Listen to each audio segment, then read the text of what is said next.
ഒന്ന് ഇറങ്ങാൻ. So CHB ഇതിനെ വലുതായിട്ട് കാണുക. ഈ ബിസിനസിനെ വെറും പേശി വിൽക്കുന്നതും എണ്ണ വിൽക്കുന്നതുമായിട്ടുള്ള ഒരു സെയിൽസ് മാർക്കറ്റിംഗ് മാത്രമായിട്ട് കാണരുത്. ഈ ബിസിനസിനെ വലുതായിട്ട് കാണുക. എന്തുകൊണ്ടാ?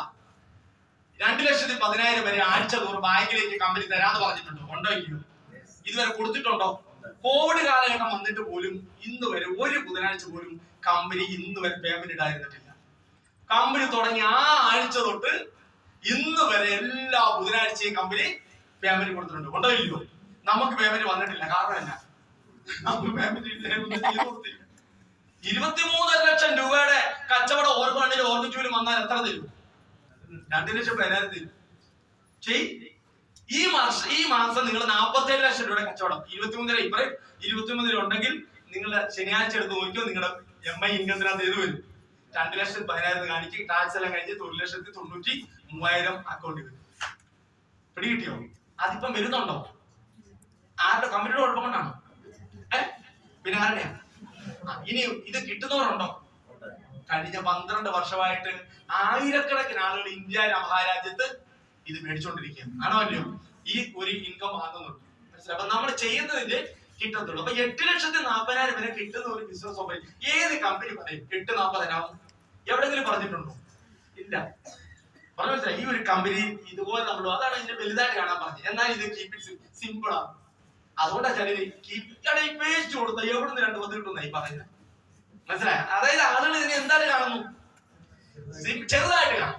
അതിന് പേച്ചു കൊടുത്തിട്ട് 2 10 മേടിച്ചെന്നാണ് നിങ്ങളെ പറയുന്നത്. ചുമ്മാ എന്തോ കള്ളക്കടത്ത് വേറെ എന്തോ ഇതിന്റെ കൂടെ കടത്തുന്നുണ്ട്. കൂടെ പേഷ്യന്റെ കൂടെ വേറെ എന്തോ കൂടെ കടത്തുന്നുണ്ട്. അല്ലെങ്കിൽ 2 10 കിട്ടത്തില്ല. എന്താ പറയുന്നത്? അപ്പൊ ഇതിനെ വലുതായി കാണണം. എന്ത് ചെയ്യണം? സിമ്പിൾ ആയിട്ട് കാണണം.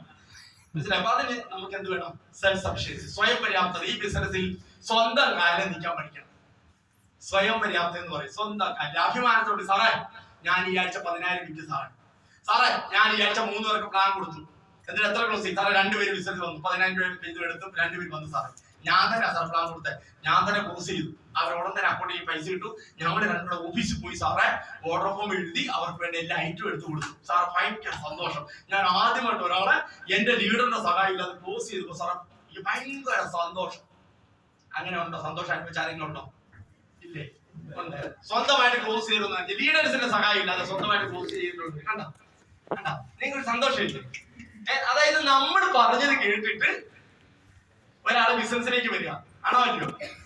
90% പേര് എങ്ങനെയാണെന്നറിയോ? ഇപ്പൊ അച്ചു സാറാണെങ്കിലും അച്ചു സാറ് ഒന്ന് വരാമോ? സാറ് പറഞ്ഞാല് അയാളെ വീടത്തുണ്ട്. അയാളെ വീടത്തില്ല. സാറിന്റെ നാട്ടിൽ അയാൾ വീഴും.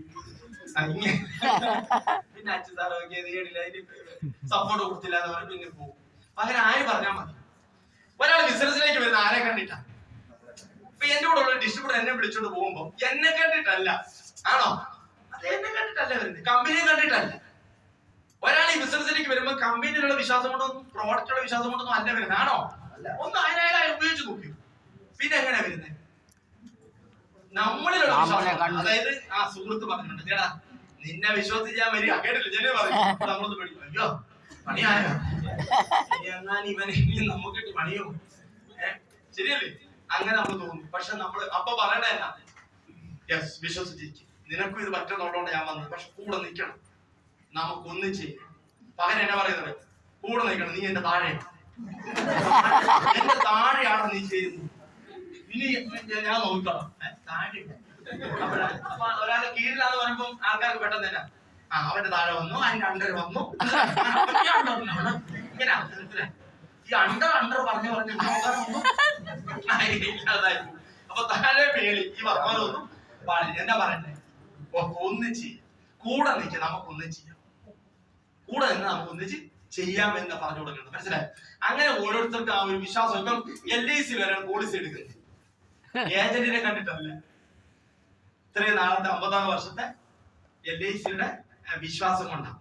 പക്ഷെ നമ്മുടെ ബിസിനസ്സിൽ ഒരാൾ വരുന്നത് മൈലേജിന്റെ കമ്പനിയെ കണ്ടിട്ടല്ല. ആരെ കണ്ടിട്ടാ? നമ്മൾ അത് കഴിഞ്ഞ് നമ്മളിലൂടെയാണ് ഇവര് പ്രോഡക്റ്റും കമ്പനിയും ഒക്കെ വിശ്വസിക്കുന്നത്. ആണോ അല്ലയോ? ഞാൻ പറഞ്ഞത് ശരിയല്ലേ? അപ്പൊ അതുകൊണ്ട് നമ്മളാണ് അവിടെ കോൺഫിഡൻസ് കൊടുക്കേണ്ടത്. സോ അതിന് എന്ത് വേണം? പറ, വേഗം പറ. സെൽഫ് സഫിഷ്യൻസി, സ്വയം പര്യാപ്തത ഉണ്ടാകണം. അപ്പൊ അതിനെ നമ്മൾ എന്ത് ചെയ്ത് പഠിക്കണം? സ്വയം പര്യാപ്തത വേണമെങ്കിൽ ഇംപ്രൂവ് യുവേഴ്സെൽഫ്. എന്താ? സ്വയം മെച്ചപ്പെടുത്തും.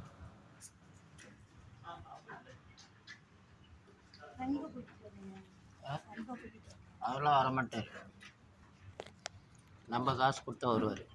നമ്മൾ സ്വയം മെച്ചപ്പെടണം. അപ്പൊ ഇന്ന് ഈ ഒരു ഇവിടെ വരുമ്പോഴത്തേനും പണ്ട് ബിസിനസ് വന്ന ഒത്തിരി ട്രെയിനിങ് കൂടി ഇതിനകത്ത് ഇരിപ്പുണ്ട് ഇല്ലേ? ഇപ്പൊ മിനിഞ്ഞാന്ന് ട്രെയിനിങ് കൂടെ ആൾക്കാർ ഇതിനകത്ത് ഇരിപ്പുണ്ട്. അച്ചു സാർ മിനിഞ്ഞാന്ന് വന്ന് ഫുള്ള് ഇവിടെ ഇരുന്നതാ, ഇന്നും വന്നിരിക്കുക. ഇത് എന്തിനാ? ചിലപ്പോ ഇന്നും എന്തെങ്കിലും കിട്ടും, ഒരു പോയിന്റോട് ചിലപ്പോ കിട്ടും. അതാ ഇമ്പ്രൂവ് ചെയ്യണം. ചിലര് പറയുന്നത് ഞാൻ 3-4 എണ്ണം കൂടിയല്ലോ, ഇനിയിപ്പോ ഞാൻ എന്നാ ആ പറഞ്ഞത് തന്നെയല്ല മറ്റവരും പറയുന്നു. പുള്ളിയുടെ തന്നെയാണല്ലോ ഇവരുടെ, അവരും പറയാം ആളെ കൊണ്ടുവരണം, നിങ്ങൾ പറയും ആളെ കൊണ്ടുവരണം. അത് കേൾക്കാൻ ഞാൻ അതിനെ വന്നിരിക്കുന്നു എന്ന് പറയും ചില. അങ്ങനെ നമുക്ക് ഈ ബിസിനസ്സിൽ പ്രോഗ്രാമുകൾ മാത്രമേ ചാർജ് ചെയ്ത് കിട്ടത്തുള്ളൂ. മൊബൈൽ കുത്തി വെക്കുന്ന പോലെ ബിസിനസ്, മൈലേഷൻ ബിസിനസ് പ്രോഗ്രാം. അപ്പൊ ഇടയ്ക്കിടയ്ക്ക് എന്ത് ചെയ്യണം? നമ്മളെ തന്നെ കുത്തി വെക്കണം. പിന്നെ രാവിലെ ചാർജ് ചെയ്ത്